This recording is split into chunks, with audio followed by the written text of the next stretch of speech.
Welcome to the Genius Factory. Enjoy the video. You'll begin by preparing the phone and the scene. First, update your iPhone 15 Pro and make sure battery is above 20% so scans don't stop. Once done, clean the rear lenses and open the camera app in Portrait or a dedicated AR/Measure app, granting camera and location access when prompted. This lets Lidar use depth data. Then move to about 0. 5 to 3 meters from your subject, tap to focus, and hold steady while the sensor initializes. Now you'll execute the core scan. Move slowly and smoothly. Small overlapping sweeps are critical because Lidar stitches depth frames together.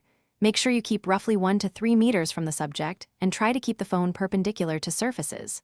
Once you've captured all sides, lock exposure or enable Pro/AR export if the app offers it, so texture and depth remain consistent. Finally, pause between passes to let the sensor fuse data. This improves accuracy and reduces holes in the scan. Finish by reviewing and trimming the capture while the app processes the mesh and textures. Then export as OBJ, PLY, or UST/UST if available for your workflow. After export, back up to Files or iCloud and import to your 3D tool or AR app. If the scan looks noisy or incomplete, try this one key troubleshooting tip. Restart the iPhone to recalibrate sensors, clean the Lidar lens, and if needed, reset location and privacy. Then repeat your sweep more slowly with consistent overlap.